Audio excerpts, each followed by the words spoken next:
முழு வேதாகமத்திலையும் ஒரே வாட்டி தான் இந்த வசனம் எழுதப்பட்டிருக்கு. என்ன வசனம்னா, ஆண்டவராகிய இயேசு கிறிஸ்து பிதாவினுடைய வலது பாரசத்தில் என்ன பண்ணிட்டு இருந்தாரு? சத்தமா சொல்லுங்களேன். நின்று கொண்டிருந்தார். ஹல்லேலூயா. ஒரு தேவனுடைய பிள்ளைக்கு, ஒரு விசுவாசிக்கு, அவன் போற பாதையில, அவன் போற அந்த கடினமான பாதையில் எந்த சூழ்நிலையில் இருந்தாலும் அவனுக்காக ஆண்டவர் வானங்களை திறக்கிறதற்கு வல்லமையுள்ளவராக காணப்படுகிறார். எத்தனை பேர் விசுவாசிக்கிறீங்க? கரங்களை தட்டி தேவனை மகிமைப்படுத்தலாமா? எல்லா பஸ்ல, எல்லா விதமான விமானத்தில், எல்லா விதமான பேருந்துகள் எல்லாம் ஒரு வார்த்தையை நீங்க கவனிச்சிருப்பீங்க. என்ன வார்த்தை அப்படின்னு பார்த்தீங்கன்னா, இந்த எமர்ஜென்சி எக்ஸிட்டோட ஒரு மிகப்பெரிய தன்மை என்ன அப்படின்னு நீங்க பார்த்தீங்கன்னா, இந்த எமர்ஜென்சி எக்ஸிட்டை யாராலும் திறக்க முடியாது. அதற்கு மாறாய் ஒரு பெரிய பிரச்சனை வரும்போது, அந்த பேருந்துக்கோ அந்த அந்த அந்த விமானத்துக்கோ ஒரு பெரிய பிரச்சனை வரும்போது, இந்த எமர்ஜென்சி எக்ஸிட் பக்கத்தில் ஒரு சின்ன சுத்தி வச்சிருப்பாங்க.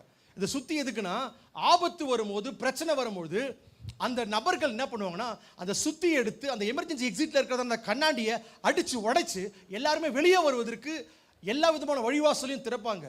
நான் சொல்லுவேன், ஒரு தேவனுடைய பிள்ளை, ஒரு விசுவாசி, அவன் கஷ்டப்படும் பொழுது, அவன் உபத்திரவப்படும் போது, நான் தைரியமா சொல்ல முடியும், ஆண்டவர் வானங்களை கிழித்து இறங்கி பெரிய காரியங்களை செய்வார். எத்தனை பேர் நம்புறீங்க? விசுவாசுக்கு நல்ல கரங்களை தட்டி மகிமைப்படுத்தலாமா?